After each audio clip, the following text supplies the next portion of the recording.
बलांगीर जिला कटाबांजी सहर में श्री गंगामाई पूजा महोत्सव पर गुरुवार शुभकंब स्थापन करा जायछि। आसंता मे 15 रु 21 तारिख पर्यंत श्री गंगामाई पूजा महोत्सव 2025 अनुष्ठित हब।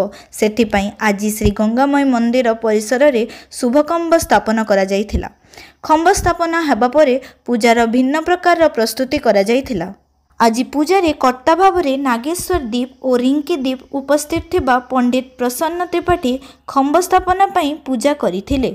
श्री गंगामाई पूजा महोत्सव रे भक्तंक मनोरंजन पाई प्रत्येक दिन राति 9 घंटा रु 12 घंटा पर्यंत लोकनृत्य ढाब दुलदुली भली सांस्कृतिक कार्यक्रम सह मेलार आयोजन करा जायछि। मोर जो है गंगाई पूजा कमिटी तरु आम सब वर्ष आसिक पूजा करुँ। आई वर्ष भी स्तंभ स्थापना करागला पूजा हेबा बहुत पुनर पूजा चली आम तो एवं आसीचु और पूजा स्टार्ट करूँ।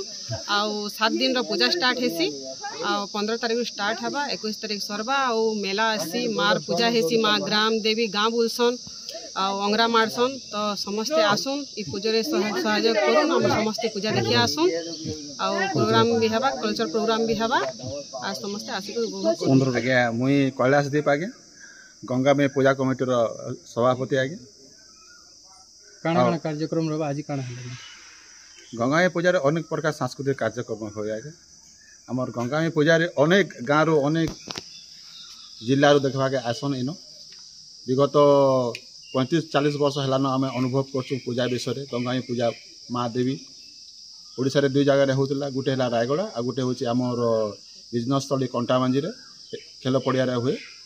आग काल में मनकर रेलवे अधिकार मैंने करते आज आम कर्मचारी मान प्रतिनिधि मैंने करूँ पुओ मैंने करूँ जिते भी आम सभापति सेक्रेटरी मेंबर मैंने समस्ते मिलमिशे ये पूजा करूँ। आज्ञा ये पूजा आज्ञा मे 15 रु 21 तारीख पर्यंत काना कार्यक्रम सांस्कृतिक कार्यक्रम हो डांस प्रतियोगिता हो और अनेक आकर्षण रखा जाए बोले मीना बजार लोक मैंने बेसी इंटरटेनमेंट करती पूजा रे।